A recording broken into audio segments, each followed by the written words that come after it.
Hello everyone, आज हम लोग देखेंगे 16 मार्च 2023 का करंट अफेयर्स। तो आगे बढ़ते हैं। पहला प्रश्न हमारा, हाल ही में ईरान और कौन सा देश एक दूसरे के देश में दूतावास फिर से खोलने पर सहमत हो गए हैं? तो ईरान और सऊदी अरब है जो अपने अपने देशों में फिर से दूतावास खोलने पर सहमत हो गए हैं। और इन दोनों देशों के बीच में मीडिएशन का काम मध्यस्थता का काम चीन के राष्ट्रपति शी जिनपिंग के द्वारा किया गया। तो अब हम लोग देख लेते हैं ईरान और सऊदी अरब के बारे में। ईरान की राजधानी है जो तेहरान है। ईरान एक शिया मुल्क है और यहाँ की जो मुद्रा है वो रियाल है। और यहाँ के संसद को मजलिस बोला जाता है। और यहाँ के अभी जो राष्ट्रपति हैं इब्राहिम रईसी हैं। तो ईरान की राजधानी तेहरान है, यहाँ की करेंसी रियाल है और यहाँ के जो राष्ट्रपति हैं इब्राहिम रईसी हैं। सऊदी अरब के बारे में देख लेते हैं। सऊदी अरब की राजधानी है रियाद और यहाँ की भी करेंसी रियाल है। और यहाँ की संसद को मजलिस अल शूरा बोला जाता है। और यहाँ के जो यहाँ के जो किंग हैं सलमान बिन अब्दुल अल अजीज अल सऊदी है। और यहाँ के जो प्रिंस हैं जो मोहम्मद बिन सलमान है, जिन्हें MBS के भी नाम से जाना जाता है। तो सऊदी अरब की राजधानी रियाद है और यहाँ की करेंसी रियाल है। आगे बढ़ते हैं हम लोग। दूसरा प्रश्न हमारा, हाल ही में किस देश ने इलीगल माइग्रेशन बिल पेश किया है? तो illegal migration bill United kingdom के द्वारा शुरू किया गया है, ये ब्रिटेन के द्वारा शुरू किया गया है। क्या किया गया? Illegal migration bill. तो ब्रिटेन की राजधानी क्या है? लंदन है और यहाँ की करेंसी है जो पाउंड स्टर्लिंग है। और यहाँ के संसद को पार्लियामेंट बोला जाता है। और यहाँ के जो अभी प्रधानमंत्री हैं जो इंडियन ओरिजिन ऋषि सुनक हैं। और यहाँ के जो अभी राजा हैं किंग हैं प्रिंस चार्ल्स तृतीय हैं। जो इससे पहले यहाँ की जो क्वीन थी एलिजाबेथ द्वितीय थी। तो ब्रिटेन के अभी प्रधानमंत्री कौन है? ऋषि सुनक है और यहाँ की करेंसी क्या है? पाउंड स्टर्लिंग है। तो ब्रिटेन के द्वारा हाल ही में इलीगल माइग्रेशन बिल पेश किया गया है। तो क्या है कि ब्रिटेन में जो अफ्रीका और मिडिल ईस्ट से बहुत सारे लोग इलीगल माइग्रेशन करते हैं, इसलिए वहाँ को रोकने के लिए ब्रिटिश सरकार ने इलीगल माइग्रेशन बिल लॉन्च किया है। आगे देखते हैं हम लोग, किस राज्य के राज्यपाल मंगू छगन भाई पटेल ने भोपाल में तीसरे दिव्य कला मेले का उद्घाटन किया है? तो मध्य प्रदेश के राज्यपाल मंगू भाई पटेल ने दिव्य कला मेले का उद्घाटन किया है। तो मध्य प्रदेश की राजधानी क्या है? भोपाल है। यहाँ के मुख्यमंत्री कौन है? शिवराज सिंह चौहान है। यहाँ के राज्यपाल कौन है? मंगू भाई पटेल हैं। तो दिव्य कला मेला कहाँ शुरू हुआ है? तो ये हुआ है भोपाल में शुरू हुआ है।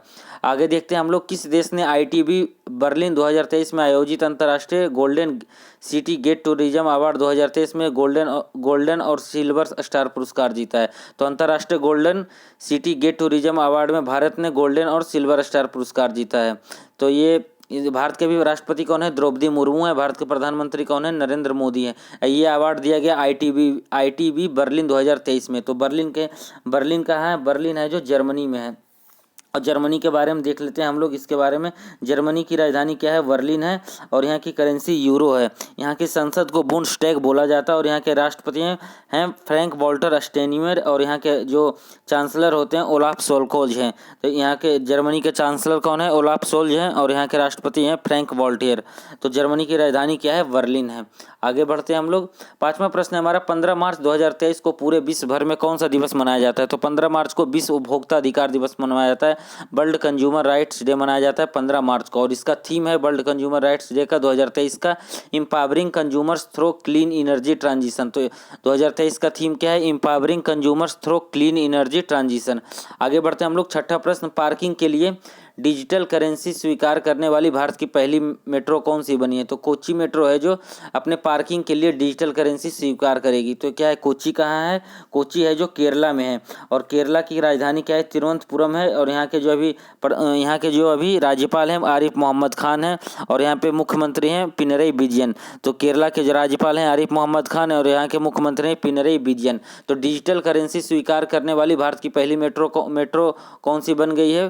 तो ये बन गई है कोच्चि मेट्रो। सातवां प्रश्न हमारा, भारत और किस देश ने वर्ल्ड क्रिकेट टेस्ट चैंपियनशिप के लिए क्वालिफाई कर गया है? तो भारत और ऑस्ट्रेलिया दोनों हैं जो वर्ल्ड टेस्ट चैंपियनशिप के लिए क्वालिफाई कर गए हैं। तो इसका जो फाइनल होगा वो 7 जून को होगा, ओवल इंग्लैंड में होगा। तो ये वर्ल्ड टेस्ट चैंपियनशिप के लिए कौन कौन से देश क्वालिफाई किए? इंडिया और ऑस्ट्रेलिया कर दिए। तो ऑस्ट्रेलिया के बारे में हम लोग देख लेते हैं। ऑस्ट्रेलिया की राजधानी क्या है? ऑस्ट्रेलिया की राजधानी है जो कैनबरा है। और यहाँ की जो करेंसी है ऑस्ट्रेलियन डॉलर है। और यहाँ की संसद को पार्लियामेंट बोला जाता है। ऑस्ट्रेलिया की राजधानी क्या है? कैनबरा है। और यहाँ के प्रधानमंत्री एंथनी एल्बनीज है। यहाँ के प्रधानमंत्री कौन है? एंथनी एल्बनीज है। आगे बढ़ते हैं हम लोग। फाइजर किस कंपनी के अधिग्रहण के लिए $43 बिलियन खर्च करेगा। तो सीजेन नाम की कंपनी है, उसे खरीदने के लिए फाइजर है जो $43 बिलियन खर्च करेगा। 9वां प्रश्न है हमारा, किस राज्य में H3N2 इन्फ्लुएंजा वायरस से पहली मृत्यु दर्ज की गई है? तो कर्नाटका में है। कर्नाटका में H3N2 इन्फ्लुएंजा से पहला मृत्यु हुआ है। तो H3N2 क्या है? एक फ्लू जैसा है जो हाल ही में भारत सरकार के द्वारा इसके लिए गाइडलाइन भी जारी किया गया है। तो इससे H3N2 से पहली मृत्यु कहाँ दर्ज की गई है? कर्नाटका में दर्ज की गई। कर्नाटका की राजधानी क्या है? बेंगलुरु है। यहाँ के राज्यपाल कौन है? थावरचंद गहलोत हैं। यहाँ के मुख्यमंत्री कौन है? बासवराज बोमई हैं। तो अभी कर्नाटका के मुख्यमंत्री कौन है? बासवराज बोमई हैं। 10वां प्रश्न हमारा, आपातकाल क्रेडिट गारंटी लाइन आपातकालीन क्रेडिट लाइन गारंटी योजना के अंतर्गत एमएसएमई को कितने करोड़ रुपए का ऋण दिया गया है? तो ये ईसीजीसी क्रेडिट गारंटी स्कीम है, उसके तहत 3,61,000 करोड़ रुपए का लोन दिया गया है। 11वां प्रश्न हमारा, अमेरिका, ऑस्ट्रेलिया और किस देश ने ऑकस परियोजना को में समझौता किया है? तो ये ऑकस का नाम ही आप लोग देख लीजिए, AUKUS है। तो ए से ऑस्ट्रेलिया है, यू से यूके है और US से अमेरिका है। तो इसमें कौन कौन सा देश है? अमेरिका, ऑस्ट्रेलिया और यूके हैं। तो ऑकस क्या है कि एक ऑस्ट्रेलिया को सबमरीन, न्यूक्लियर पावर्ड सबमरीन दिया जाएगा अमेरिका और ब्रिटेन के द्वारा। तो आगे बढ़ते हैं हम लोग, किसे LIC का अंतरिम चेयरमैन नियुक्त किया गया? तो सिद्धार्थ मोहंती को LIC का अंतरिम चेयरमैन नियुक्त किया गया। तो LIC का फुल फॉर्म क्या है? Life insurance corporation. और इसकी स्थापना कब हुई थी? 1 सितंबर 1956 को। उस टाइम इसका 5 करोड़ की से शुरुआत किया गया था LIC का। LIC के भी अंतरिम चीफ कौन बने हैं? सिद्धार्थ मोहंती बने हैं। आगे बढ़ते हैं हम लोग, एशिया की पहली महिला लोको पायलट कौन बनी है? तो एशिया की पहली महिला लोको पायलट बनी है सुरेखा यादव। और सुरेखा यादव के द्वारा हाल ही में वंदे भारत एक्सप्रेस भी चलाया गया है। तो अभी हम लोग देख लेते हैं कि जो इंडियन रेलवे है, जो इंडियन रेलवे का इंडियन रेलवे का जो CEO कौन है? अनिल लोहाटी हैं। और अभी जो रेलवे मिनिस्टर वो कौन है? अश्वनी वैष्णव हैं। 14वां प्रश्न हमारा, किस शहर में 17-18 मार्च को संघाई सहयोग संगठन के मंत्रियों की बैठक आयोजित होगी? तो SCO की पर्यटन मंत्रियों की बैठक कब होगी? 17 से 18 मार्च को वाराणसी में होगी। तो SCO की स्थापना कब हुई थी? SCO की स्थापना 2001 में हुई थी और इस साल 2023 में इसका बैठक भारत करेगा, भारत इसकी मेजबानी करेगा। अगला प्रश्न हम लोग देखते हैं, हाल ही में जारी आंकड़ों के अनुसार भूस्खलन सूचकांक में कौन सा शहर शीर्ष पे है? तो इसरो के द्वारा एक रिपोर्ट जारी किया गया, उसमें लैंडस्लाइड के लिए बहुत ही डेंजरस है। वो कौन है? टिहरी व रुद्रप्रयाग। ये दोनों कहाँ हैं? उत्तराखंड में। उत्तराखंड की राजधानी क्या है? देहरादून है। और यहाँ के जो मुख्यमंत्री हैं पुष्कर सिंह धामी हैं। अगला प्रश्न हमारा, किस केंद्रीय मंत्री ने बेंगलोर में मेथनॉल से चलने वाली पहली बसों का अनावरण किया? तो केंद्रीय मंत्री नितिन गडकरी हैं, जो बेंगलुरु में मेथनॉल से चलने वाली बसों का अनावरण किया है। तो ये हमारा 16 मार्च 2023 का करंट अफेयर्स था। तो जो भी इस चैनल पर नए हैं सब्सक्राइब कर लें। Thank you everyone.